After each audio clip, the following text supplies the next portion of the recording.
नमस्कार साथियों, मैं सुरेश स्वदेशी। आज का वीडियो मैंने बनाया है NCERT syllabus class 6 chap book geography chapter 4 and maps. तो ग्लोब और मैप्स की बात जानकारी जो है यहाँ चैप्टर्स में दी गई थी। इससे ठीक पहले वाले चैप्टर्स ग्लोब से रिलेटेड थे और ये चैप्टर स्पेसिफिकली मैप्स से संबंधित है, मैप से रिलेटेड है। तो देखते हैं मैप्स क्या होते हैं, क्यों उन्हें यूज किया जाता है, ग्लोब और मैप में क्या डिफरेंस हो सकता है, वो क्यों नहीं यूज किया जाता है, मैप्स कितने टाइप्स के होते हैं, इसके सिंबॉलिक जो रिप्रेजेंटेशन होती है वो किस तरीके की होती है, इन्हीं सभी बातों को हम इस वीडियो में जानेंगे। A globe can be useful when we want to study the earth as a whole. जब हम अर्थ का एक संपूर्णता के साथ स्टडी करना चाहते हैं, एज ए होल स्टडी करना चाहते हैं, तो फिर ग्लोब ज्यादा बेटर इंस्ट्रूमेंट है। But when we want to study only part of the earth, as about our countries, states, districts, towns and villages, it is of little help.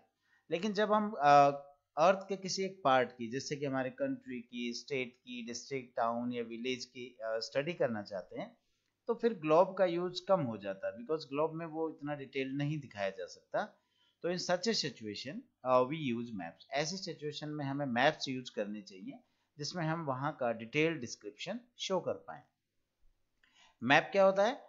A map is a representation or a drawing of the earth's surface or part of it drawn on a flat surface according to a scale.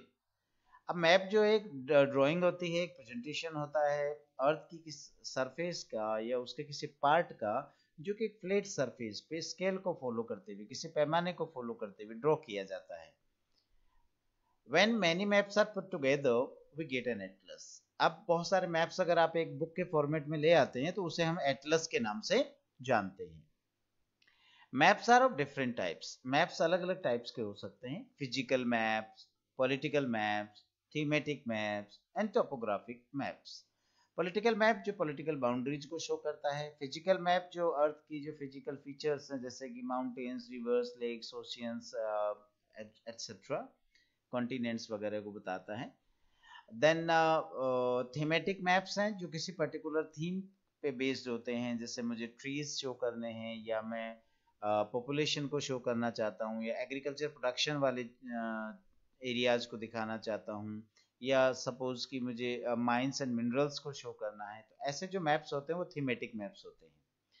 Topographic maps ऐसे maps होते हैं जो अर्थ की surface पे जो situated हैं कुछ topography, उनको स्पेसिफिकली एक्सप्रेस करते हैं। अब इनका एक बार इनकी डिटेल हम देख लें। Physical maps show natural features of the earth. जो अर्थ के नेचुरल फीचर्स हैं उनको शो करने वाले मैप्स फिजिकल मैप्स होते हैं। Political maps show cities, towns, countries etcetera with their boundaries. Political map जो है शहर, कस्बे, कंट्री, स्टेट आदि को उनकी बाउंड्रीज के साथ शो करते हैं। Thematic maps focus on some particular information such as maps showing distribution of population etcetera. Topographic map जो है वो डिटेल्ड एक्यूरेट ग्राफिक रिप्रेजेंटेशंस होती हैं जो अर्थ की सरफेस के फीचर्स हैं। इन फीचर्स में हम इंक्लूड कर सकते हैं जैसे कल्चरल में roads, buildings, urban development, railways, airports, names of places, geographic features, administrative boundaries, state and international borders, reserves, etc.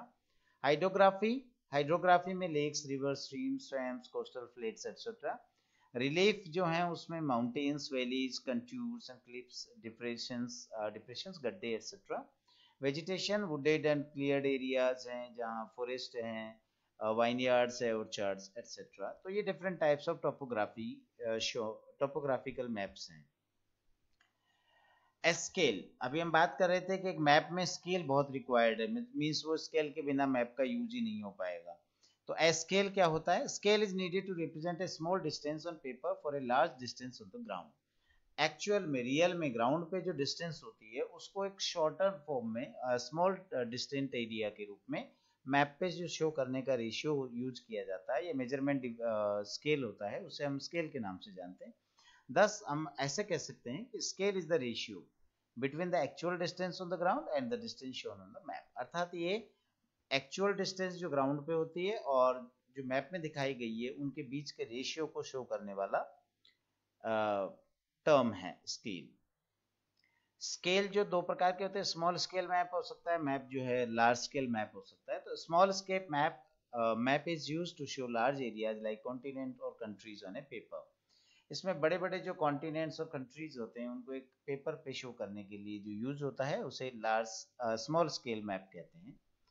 Large scale map is used to show a small area like a village और town on a paper. जबकि large scale map उसे कहते हैं जो एक छोटे area को बड़े पेपर पे दिखा रहे हैं या पेपर पे शो कर रहे हैं। तो जैसे कि विलेज और टाउन को हम दिखाते हैं, तो ये लार्ज स्केल मैप्स हैं। There are 3 components of maps. अब मैप ड्रॉ करने के लिए हमें कुछ बेसिक थिंग्स हैं जो रिक्वायर्ड होती हैं, मींस वो कंपोनेंट्स ऑफ मैप्स कहलाते हैं। ये हैं distance, direction and symbol. Distance, the scale is the ratio between the actual distance on the ground and the distance shown on the map। हम बात कर चुके हैं कि स्केल जो है वो एक्चुअल डिस्टेंस के और जो मैप पे शो की गई है उस डिस्टेंस के बीच का रेशियो डिपिक्ट करता है। If you know the scale, you will be able to calculate the distance between any two places on a map। अगर आपको स्केल का जानकारी है, स्केल की नॉलेज है, तो आप जो मैप पे टू प्लेसेस में जो गैप्स हैं, डिस्टेंसेस हैं, उनको मेजर कर सकते हैं। When large areas like continents or countries are to be shown on paper, then we use a small scale map। When small areas like your village or town is to be shown on paper, then we use a large scale map। अब हम बात कर रहे हैं directions की। तो directions जो हैं, there are 4 major directions: north, south, east and west। They are called cardinal points। इनको cardinal points के नाम से भी जाना जाता है। तो ये तो आप जानते ही हैं, north, south, east and west। We can find out the directions of a place with the help of a magnetic compass। Magnetic compass की help से भी आप इन directions को जान सकते हैं।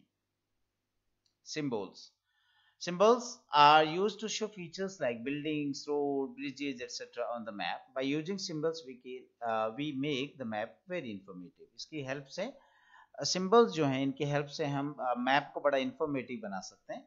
अच्छा, इनके लिए सबके लिए इंटरनेशनली ये नॉर्म जो है स्टैंडर्ड सिंबल्स होते हैं जिनको कहीं पर भी किसी भी कंट्री में यूज किया जाता है।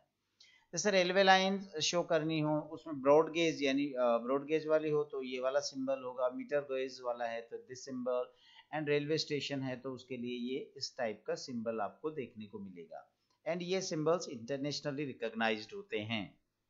रोड्स में जो मेटल्ड रोड्स हैं, मींस पक्के रोड्स हैं, वो आपको इस तरीके से दिखाए जाएंगे, और अनमेटल्ड यानी कच्चा रोड होता है वो लाइक दैट, ये डॉटेड लाइंस हैं। बाउंड्रीज शो करनी हो, अगर इंटरनेशनल बॉर्डर्स या बाउंड्रीज शो करनी हो तो आप ये वाला सिंबल यूज करेंगे, या आप मैप में स्टडी कर रहे हैं तो आपको ध्यान रखना है कि ये सिंबल जो है इंटरनेशनल बाउंड्री को रिप्रेजेंट करता है। स्टेट बाउंड्रीज के लिए this symbol, and district boundaries के लिए ये डॉटेड लाइन वाला डैश डैश वाला सिंबल है। अगर आपको रिवर्स स्टडी करनी है या शो करना है, मैप फॉर्म में करना है आपको, तो आप ये वाला सिंबल यूज करेंगे। वेल के लिए ये राउंडेड है, टैंक के लिए दिस वन, कनाल के लिए ये वाला है, और ब्रिज के लिए दिस सिंबल। टेम्पल को शो करने के लिए ये वाला सिंबल है, चर्च के लिए this symbol, mosque for that one, and छतरी is this symbol. Post office के लिए पीओ लिखा हुआ मिलेगा, पी कैपिटल्स में PO. Post and telegraph office के लिए पीटीओ, एंड पुलिस स्टेशन के लिए पीएस लिखा हुआ मिलेगा। आरएस आपने देखा था रेलवे स्टेशन के लिए था। सेटलमेंट मींस हाउसेज वगैरह के लिए आपको इस तरीके का सिंबल यूज करना है या स्टडी करना है। ग्रेवयार्ड के लिए ये वाला है। ग्रेवयार्ड क्या होता है? कब्रिस्तान को ग्रेवयार्ड बोलते हैं। ट्रीज, पेड़ों के लिए ये वाला सिंबल होता है, एंड ग्रासेस के लिए ये वाला सिंबल है। तो ये सिंबल्स बड़े इंफॉर्मेटिव होते हैं कि हमें बहुत ज़्यादा कुछ लिखने की आवश्यकता नहीं होती है। हम सिंबल को आइडेंटिफाई करके और हमारी बात कह सकते हैं, या सिंबल को यूज करते हुए हमारी बात कह सकते हैं, और सिंबल को देखते हुए स्टडी करते हुए हम उस सामने वाले की बात को समझ सकते हैं। तो बड़े इंफॉर्मेटिव होते हैं। Maps have universal language. Maps की लैंग्वेज यूनिवर्सल होती है, मीन्स ये सिंबल्स जो हैं इंटरनेशनल एग्रीमेंट के तहत डिसाइड हुए हैं और इन्हें कन्वेंशनल सिंबल्स के नाम से जाना जाता है। The conventional symbols give a lot of information in a limited space। बहुत कम जगह में बहुत सारी सूचना इंफॉर्मेशन हमको प्रोवाइड कर देते हैं।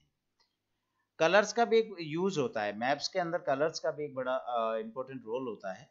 अलग अलग कलर्स अलग अलग चीजों को शो करते हैं। फॉर एग्जांपल ब्लू कलर है तो ये वाटर बॉडीज को शो करेगा, पानी की जो भी सोर्सेज है उनको शो करेगा। ब्राउन कलर यूज हुआ है मीन्स ये माउंटेन्स के लिए होगा। येलो कलर है तो प्लेट्यूज के लिए है, एंड ग्रीन कलर प्लेन्स के लिए यूज किया जाता है। Sketch, A sketch is a drawing mainly based on memory and spot observation and not to scale. Sketch जो होता है वो मेमोरी बेस पे ड्रॉ किया जाता है, और ये स्पॉट ऑब्जर्वेशन मीन्स आपने कोई चीज देखी है और उसको आकर घर बैठ करके या ऑफिस में बैठ करके आप उसकी स्केच बना रहे हैं, तो ये आपका स्केच हो जाता है। इसको स्केल पे बेस्ड नहीं होता, मीन्स ये रफ ड्राइंग होती है। A rough drawing is drawn without a scale is called a sketch map. Rough drawing हो अगर आपको बिना स्केल को फॉलो करते हुए आपने ड्रॉ की है तो ये स्केच मैप होता है। Plan, A plan is a drying of A small area on a large scale. किसी छोटे एरिया को आपको बड़े एरिया में दिखाना हो तो ये आपका प्लान होता है। There are certain things which we sometimes want to know, for example the length and breadth of a room. कई बार हमको एक छोटे से रूम की बहुत लेंथ और ब्रेड्थ यानी लंबाई चौड़ाई मेजर करनी होती है, तो हम उसके लिए एक प्लान डिसाइड करते हैं और उसमें हम सारी चीजें डिटेल्ड में एक्सप्रेस कर पाते हैं। डायरेक्शंस, डायरेक्शंस की हम बात कर चुके हैं। जो मेजर डायरेक्शन है 4 हैं, north, south, east and west. इनको कार्डिनल पॉइंट्स के नाम से भी जाना जाता है। आप यहाँ देख सकते हैं ये N for north, S for south, W for west and E for east. तो north, south, west and east. There are 4 intermediate directions. इन 4 डायरेक्शंस के बीच में कुछ इंटरमीडिएट डायरेक्शंस है, अर्थात 4 इंटरमीडिएट डायरेक्शंस भी है। ये कौन कौन सी है? नॉर्थ और ईस्ट के बीच में नॉर्थ ईस्ट है, ईस्ट एंड साउथ के बीच में साउथ ईस्ट है, साउथ एंड वेस्ट के बीच में साउथ वेस्ट है, एंड वेस्ट एंड नॉर्थ के बीच में नॉर्थ वेस्ट है। अर्थात हिंदी में बोलूं तो ये नॉर्थ मीन्स उत्तर, साउथ मीन्स दक्षिण, ईस्ट मीन्स पूर्व, वेस्ट मीन्स पश्चिम। नॉर्थ ईस्ट मीन्स उत्तर पूर्वी, उत्तर पूर्व, साउथ ईस्ट मीन्स दक्षिण पूर्व, साउथ वेस्ट मीन्स दक्षिण पश्चिम, एंड नॉर्थ वेस्ट मीन्स उत्तर पश्चिम। तो ये जो है मेजर डायरेक्शंस हैं। कंपास, कंपास क्या है? Compass is a device which is used to show directions. Compass दिशा सूचक यंत्र है जो दिशाओं को दिखाने के लिए यूज होता है, और इसकी जो निडल होती है वो हमेशा जो है नॉर्थ और साउथ डायरेक्शन में ही रहती है। तो यहाँ पर नॉर्थ और साउथ को शो करने वाला होता है, और इसकी हेल्प से हम किसी भी डायरेक्शन को पता लगाते हुए चल सकते हैं। तो शिप्स वगैरह में ओशियंस, जो सी वॉयजेज होती हैं, समुद्री यात्राएं होती है, या हम कहीं पर भी किसी भी प्लेस की डायरेक्शंस देखने चाहते हैं तो हम कंपास की हेल्प ले सकते हैं। स्केच जैसा आप देख चुके हैं, मैप रफ ड्राइंग है जो बिना स्केल के है, और प्लान जो है drying of A small area on a large scale. तो ये हम देख चुके हैं, और ये था आपका चैप्टर मैप्स। उम्मीद करता हूँ आपको समझ में आया होगा, अच्छे तरीके से समझ लीजिएगा। क्वेश्चन आंसर्स का वीडियो अलग से बना हुआ है, उसमें आप इसके क्वेश्चन आंसर्स समझ सकते हैं। Thank you very much.